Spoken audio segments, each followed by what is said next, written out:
Welcome. My name is Dr. Spencer Erickson with Tempe Chiropractic, and this is the Life Without Fear podcast. Now, I've never really explained the name of the podcast before. Life Without Fear is the name of a chiropractic philosophy book that was written 20 or 30 years ago. Actually, longer than that now.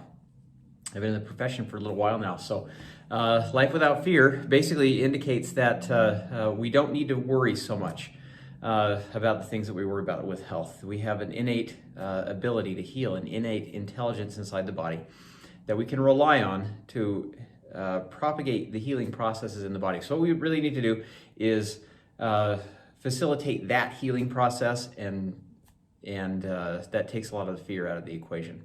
So that's why we call it Life Without Fear. And I'm sure we'll do a podcast on chiropractic philosophy coming up in the future. Today, what I want to talk about, though, is pregnancy. I see a lot of pregnant women in my office, and it's one of my very favorite things to do as a chiropractor. Usually we see at least 3 or 4 pregnant women a day, and a lot of these women come in and they've never had any chiropractic care before. And so it's really fun for me to be able to introduce them to chiropractic in such a great and dramatic way, because a lot of times the results are dramatic.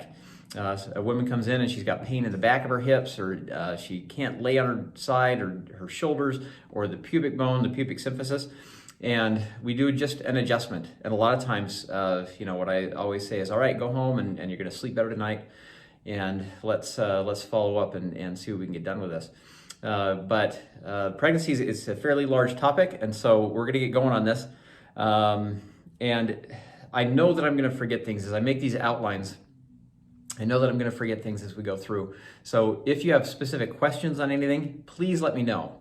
You can put a comment below. Really, the very, very best thing to do is just contact me, contact the office, and we can chat about it. But if we want to do a second pregnancy episode, then absolutely, I love that. So like I said, this is one of my very favorite things to do as a chiropractor. Now, why do most pregnant women come in? Typically, pregnant women are going to come in because they have hip pain or pelvic pain somewhere. Usually it's in the back of the hips, and a lot of women say that they've got sciatic pain, where in reality, most of the time it's sacroiliac pain back in the back of the hips. So if we look at a spine, down at the bottom of the spine in the back, we have this great big triangle-shaped bone called sacrum, and that articulates with the ilium, one on either side. And so we've got this great big joint down there called the sacroiliac joint, or the SI joint. And that's most of the time what the problem is, because as the pregnancy advances, the pelvis will have to open up, or at least have pressure on it to open up. And so if we can take some pressure off of the joints themselves, that's most of the time what's causing the issue are those great big sacroiliac joints. What we find a lot of times also is that pregnancy will amplify a pre-existing problem. So let's say you have an old low back injury that's not necessarily hurting all the time, but it's kind of in there festering underneath the surface. You get pregnant and things, you change the biomechanics and you change the weight distribution and the posture, and sure enough, you're going to start having pain in that area. And so a lot of times pregnancy will expose kind of a weak link in the chain. And so as we can go through and we can adjust all those things and get them doing a lot better. So most of the time, pregnant women come in because of that lower back pain in the hips. Very rarely they'll have pain going down into the leg, which would be more indicative of sciatica. Also commonly, though, women will come in with front pelvic pain in the pubic bone, or the pubic symphysis. Now, the pubic bone is actually 2 bones. The symphysis is a joint. So if you look at this, we've got the 2 bones here, and then there's a little tiny piece of cartilage in between the 2.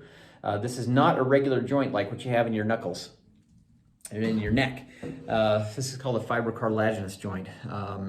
And so we've got a piece of cartilage in there that acts as a pad, but sometimes things will jam out of place and get really, really irritated, and it'll just cause pain on top of pain.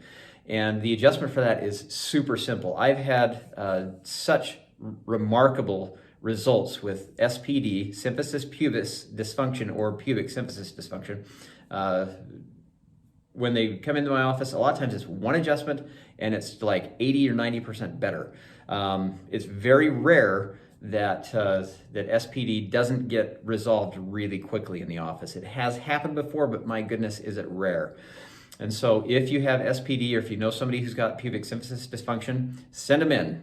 We can get them adjusted, and it is really remarkable. And the adjustment is so simple. It's not painful. It's really, really cool. And suddenly the pain just can go away most of the time.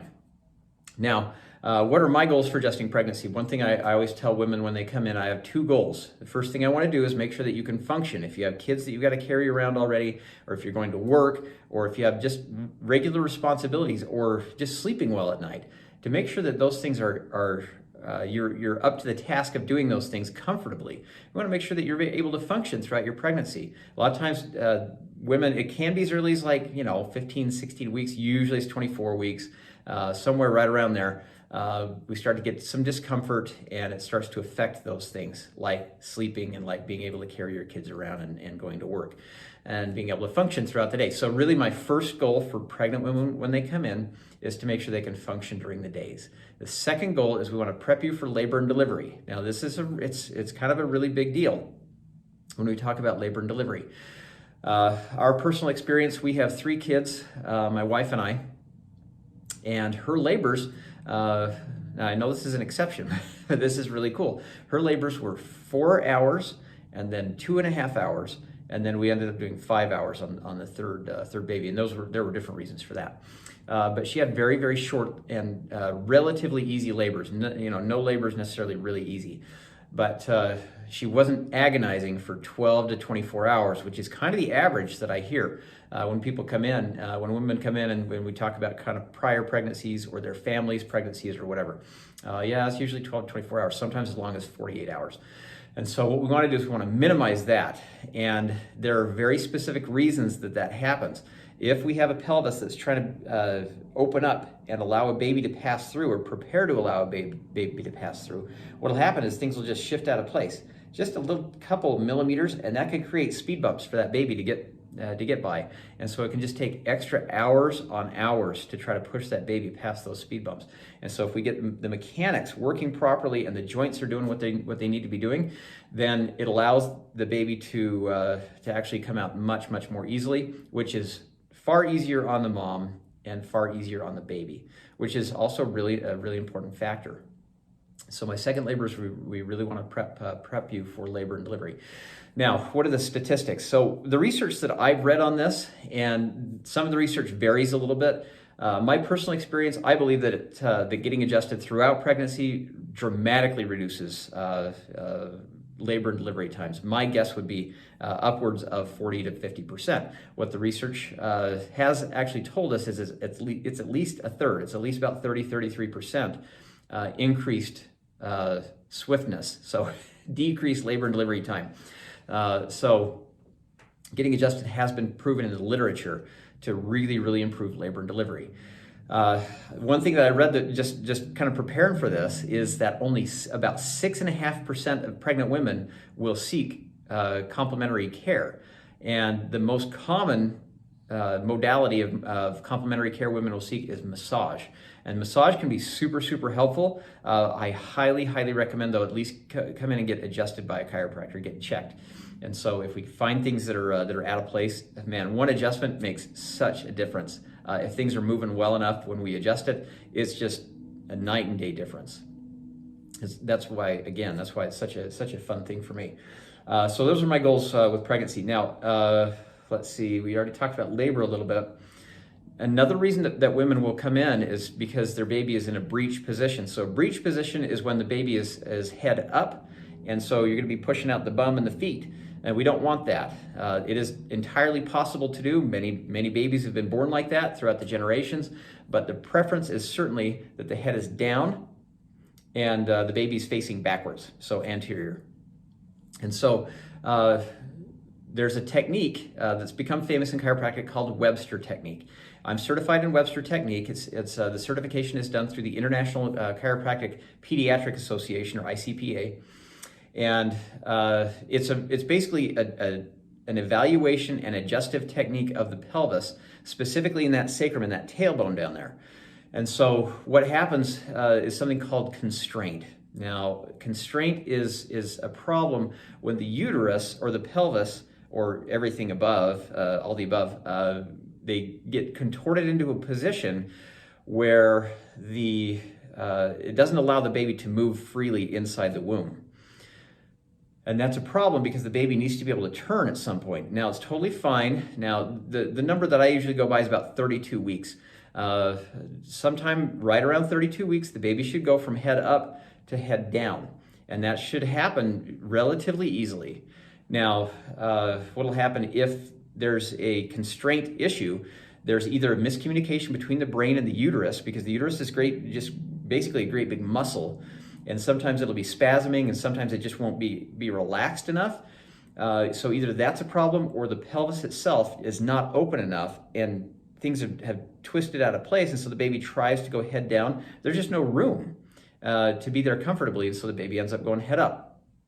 Now, a lot of times, and this has happened many times for me, we get a breech woman in, and we adjust, and the baby will just turn. Usually it's that night. That's not always the case, though. So one thing that I always want to mention, I always take very seriously, is we have to honor the process. This is not a technique that guarantees that a baby's going to flip. This is not a baby flipping technique.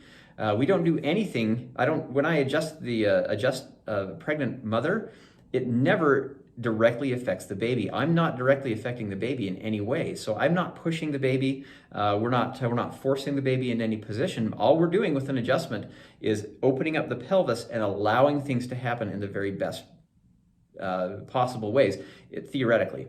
And so we want those scenarios to play out the very most advantageous for both mom and baby. And so when we are adjusting the pelvis, what we have to also bear in mind is there are other factors. I've had some women, the babies just will not turn. I'll adjust them 3 times a week for 3 or 4 weeks or whatever, or I'll adjust them every day for a couple weeks even. And this is an uncommon scenario, of course, but it has happened. I remember there were 2 women that came in, and a lot of these things just happen in bulk. So it's kind of interesting that way. I'll get a bunch of pregnant women coming in at once that are all about the same gestational age, and so that kind of thing. But I had 2 women come in that were breech really close together, and both of these women, the babies would not turn, and it's very frustrating for me, obviously, even though it's not a baby flipping technique.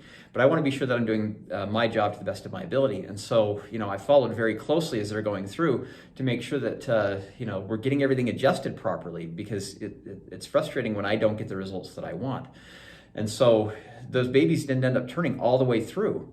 And so one of those babies came through, and the mom came back, and we were chatting, and she said, yeah, it turned out the baby's umbilical cord was like this long, just super, super short cord. And so the baby just physically couldn't turn.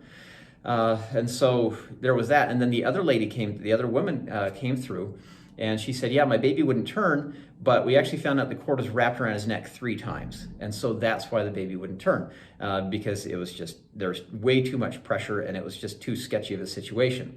So what we always have to do is we have to honor the process. The body of the mother and the body of the baby are intelligent. They're pre-programmed for a lot of these things.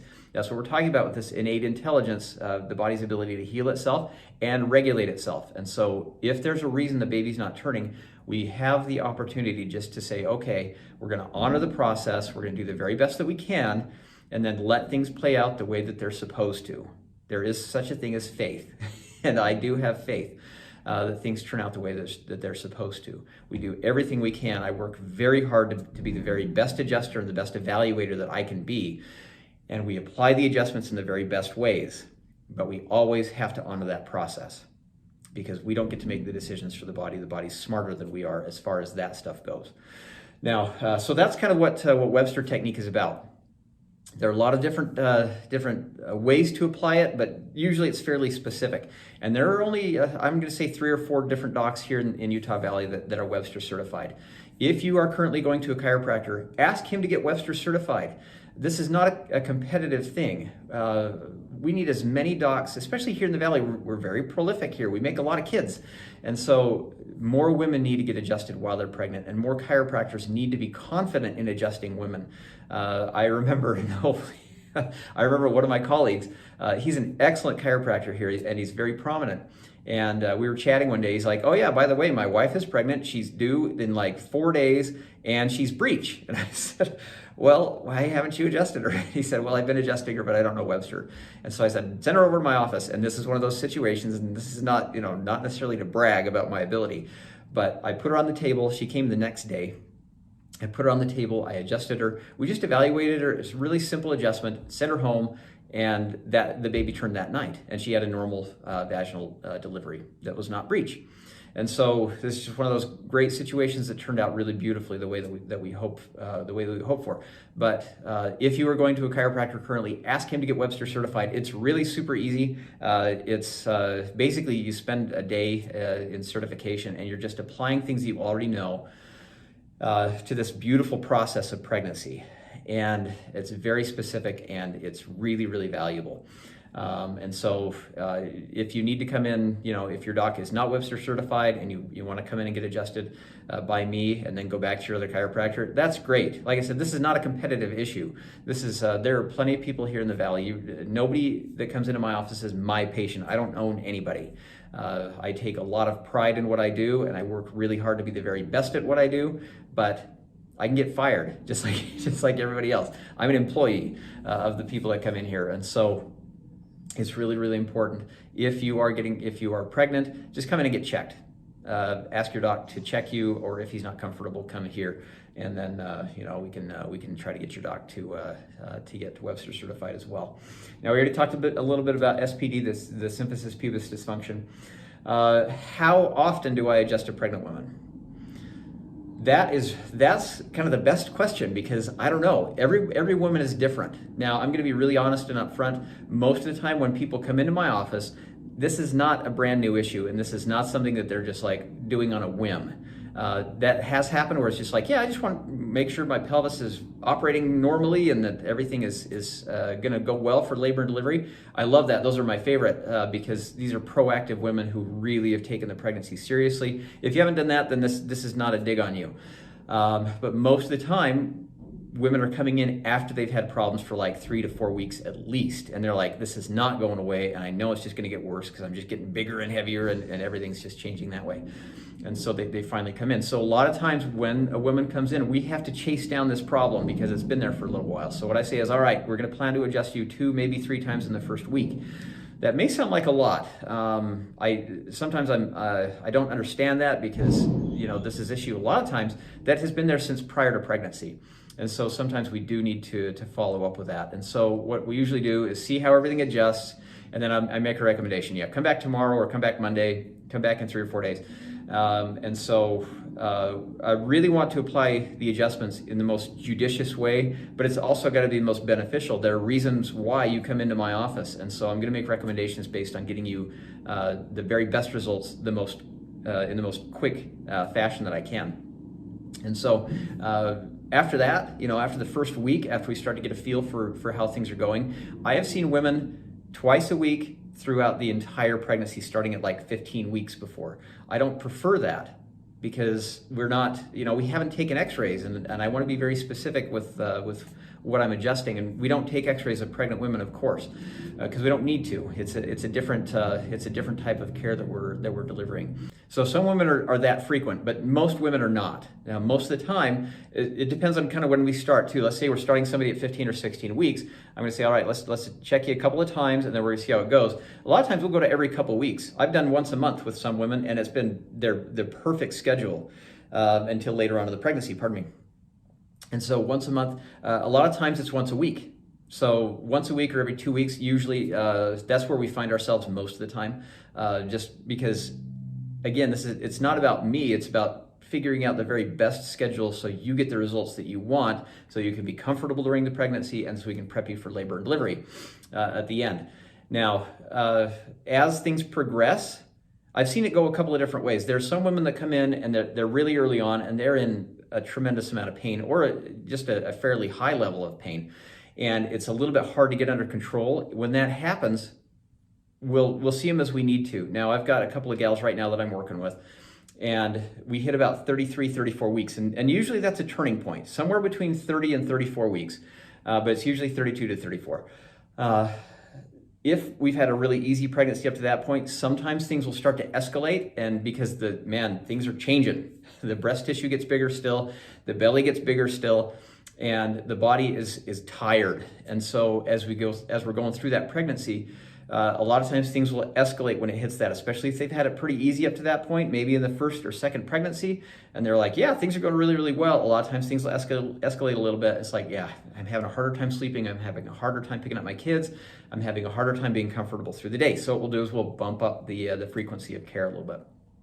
But I've also had the converse true as well, the opposite. So I've had someone who are just really in a lot of pain, starting in their teens in the weeks, and then getting to about 30, it'll switch, and the 30 to 34 again, and it'll switch, and the body says, well, actually, we're doing pretty well with this, and so the inflammation and pain actually starts going down, and so I can decrease the frequency, or at least maintain it at the same, so we're not necessarily bumping up the frequency on them.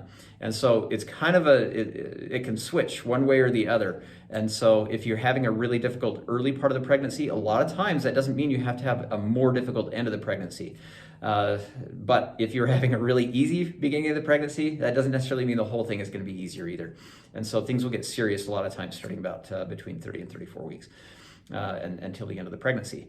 Now, how do I adjust pregnant women?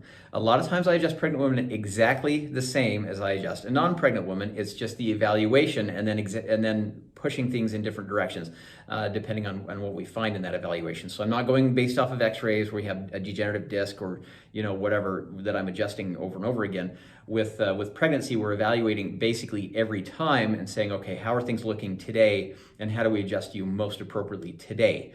And so a lot of times I'll put women on their sides and do a side posture adjustment. There is nothing that gives more relief than just a really nice side posture adjustment. It's very satisfying, and it just releases so much tension.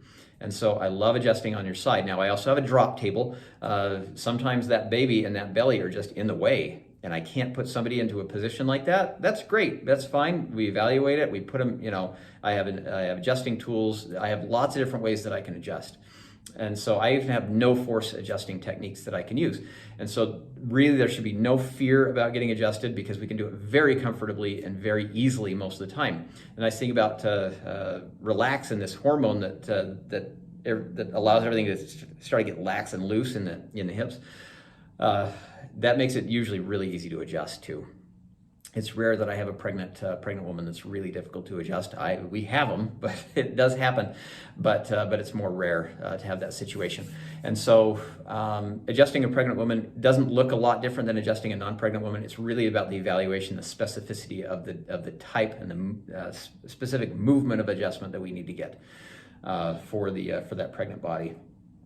Now, what does it do to adjust? So basically, there's a misconception that things will slip out of place and the chiropractor will actually put them back into place. Really what happens is the body's it should always be in motion. Let's say we're walking and the hips should walk just like the legs walk back and forth, but sometimes what'll happen is that one hip or both hips will lock, and so one's doing this and the other one's locked up. And so if this is really locked up and it's really stiff, it'll actually start hurting on the opposite side a lot of the time, because this is getting overused. It's overcompensating for everything. And so what we're really trying to do with an adjustment is restore motion and get things moving, and so the body can perpetuate its own healing processes that automatically take place inside the joints and in the other tissues. If we have this kind of stuck joint over here, but this one's moving okay, this joint is literally every day that it's frozen up is freezing up more and more and more. It'll actually get scar tissue adhesions inside the joint, and the muscles will adapt to this kind of stiff, tight, crazy, not moving kind of thing. And so what we want to do is not overuse one side and underuse the other side, because it just causes tons of problems. And so adjustments, what they actually do is they get things moving again. It resets the joints, is a word that I often like to use. So if we reset those joints and get everything moving properly again, then that's why the pain goes away, because everything's not stiff and angry and trying to protect itself. It doesn't feel like it needs to be in protection mode, and so everything relaxes. And so, and then we can push the inflammation out of the joint much, much more quickly as well with that just regular motion. Let's see. Does or can adjusting hurt the baby? So really and truly, that baby is in there safe. It's got its own little capsule inside the mother's womb, and everything is very well contained. So it's not like we're going to pinch a head or pinch a leg or an arm or anything like that. Everything's very well contained in there, and the baby is just kind of all pulled together. in what's called the fetal position. So the fetus gets in this protective position just because there's not a lot of room anyway, and so it's not going to be sticking out its arms, in between your leg and your pelvis or anything like that. So no, we're not going to injure a baby. Pardon me. We can. Sometimes there's just, like I said, there's not a lot of room to adjust just because the belly's so big, or sometimes twins or multiples in other ways. And so if that's the case, we just pick another way to adjust. And we can stretch other muscles, and we can do whatever we need to. We're adaptable around the situation. So usually the only time it even becomes somewhat difficult to adjust is when we're hitting like 38 to 40 weeks. But even then, most of the time it's really easy. It's just a very small percentage of those women have a difficult time. And so it's not dangerous for the baby to adjust. That's a blanket statement, and so of course there are exceptions to the rule, but those exceptions would be few and far between, and stuff that we really couldn't even screen for. And so it's very rare. I've never really had a terrible or even a bad experience adjusting like that. So not something that I've ever encountered. Now, one thing that we also want to talk about really quick is round ligaments. We can address round ligament pain as well. A lot of times women will think round ligament pain is pubic bone pain, or vice versa. They won't, because the anatomy is a little bit confusing. Round ligaments basically attach the top of the uterus down to the pubic bone, and so they do attach to the pubic bone. Most of the time, you're going to have round ligament pain. It's going to be really close to midline. It's going to be about an inch or two away from midline, and somewhere between the pubic bone and the navel, or the belly button. And so when you have, I've had it described as, because men don't have round ligaments, so this has to be described to me. It's been either really sharp pain, or it can be dull, achy pain, and so it kind of varies. But what we can do is we can address that. The round ligament's really interesting because since it does anchor a big flexible muscular bag, basically is what a uterus is, it has to be very adaptable. And so inside the ligament, there's actually contractile, there's muscle tissue inside the ligament. It's one of the very few ligaments in the body that has that. And so sometimes those the muscle fibers in there will knot up just like a trigger point, just like you get in your neck or in your shoulders or whatever. And so what we can do is we can release those trigger points in the ligaments, and it's really interesting because I'll just put my thumb on there, we'll find it, and it's usually, it's a painful muscle, but if I put my thumb on there and hold it, then even if there's some discomfort with it, we just hold, and eventually that ligament is going to relax, and it just feels like, to me, I can actually feel the tension just melt. And so once we do that one or two times, a lot of times the round ligament pain will go away. And so we can actually address round ligament pain as well as that pubic symphysis pain, and it's really simple. And so, these are not complex things we're dealing with. It's just the body being adaptive and trying to figure out how to get itself through the pregnancy while there's stress in the system. And so as long as we can get through that stress and help the body adapt to it, then we're in great shape. That's really all the notes that I have. I highly encourage you, if you are pregnant, if you know somebody who's pregnant who's having pain, just have them get into somewhere that's Webster certified, preferably, and get adjusted. It makes a huge difference. This is why, like I keep saying, it's one of my very most favorite things to do is adjust pregnant women, because we get such fast results. Everything just happens really quickly. What usually happens is I'll put them on the table. I have a big cushion that's got a cutout that I put on top of the table, so you can actually lie down on your belly, because there's a big cutout for the belly to lie right in, and so it supports the hips and underneath the breasts here with a big thick cushion, and so you can lie down on your belly. We do the Webster check, which is basically bringing your knees up, and so we check leg length and that kind of stuff, and that indicates to us what position the pelvis is in with the tailbone and the two ilia. And so depending on what we find on that, then I'll adjust everything, get everything done that way, adjust one side, maybe both sides, do some upper back, and would check the neck if we need to. I always walk women through, especially if they've never been adjusted before. I want it to be a good experience. I don't want to scare you. I don't want to, create more issues. That's not why I'm here. And so if you've never been adjusted and you're very nervous about it, just come and talk to me. It's not a scary thing. Once you have it done, I can walk you through, especially if you watch internet videos and that kind of stuff. They can be so aggressive, and it's not necessary. That's all, showmanship for the most part. How do we get the loudest cracks, and how do we get the most viewers? That's not what we're about. It's about making sure the body's functioning well and being as gentle as possible with it. And so with the adjustment, we'll adjust what needs to be adjusted. I can adjust hip joints, I can adjust ankles, I can adjust knees, elbows, shoulders, whatever needs to be done, because pregnancy is just hard on the body. It's just, it's a big stress. The body's a lot of times never been through this, or it's been through this just like a couple of times. And so sometimes it just needs help adapting to it. And so we adjust everything that we need to, and then I sit you up on the table, and then we just have you sit. And I always say, how's that feel? How's that feel versus 10 minutes ago when you walked in? And the nice thing that always makes me smile is we get good results. And they say, oh man, this is good. I can't believe how much better this feels just after one adjustment. And so then I have you stand up because the transition from sitting to standing is an important thing. A lot of times if you have that stiffness in there, it hurts to go from sitting to standing, and that's usually better. And then I have them walk around the table to make sure that you can walk more easily. And then I have you sit back down because we have another transition from standing to sitting that I want to verify that things are going better. So if we're not getting the results with that, then we do what we need to make sure that you're getting results. And so it's very important to me when people come in, when women come in, we got to take care of you, and we are going to take care of you. We've got you. When you come in here, you're in the right place. And so we're going to get things done. But that pretty much sums up this first pregnancy video. If you have more questions on this, if you don't, if you feel like you're not comfortable, or if you feel like I didn't address something appropriately, let me know. Let me know in the comments below, or contact. Now, as far as contact information goes, you can contact my front desk at timpyreception@gmail.com. The phone number for the front office is 801-762-6940. You can look us up on Facebook, on Facebook.com/TimpyChiropractic. Chiropractic. I'm not really sure how the interweb works, but those are usually the easiest ways to contact. But anyway, I'm looking forward to meeting you if I haven't met you already. If we already know you, then thanks for watching. Thanks for watching either way, and I hope you have a great day, and we will talk to you again soon. Thanks.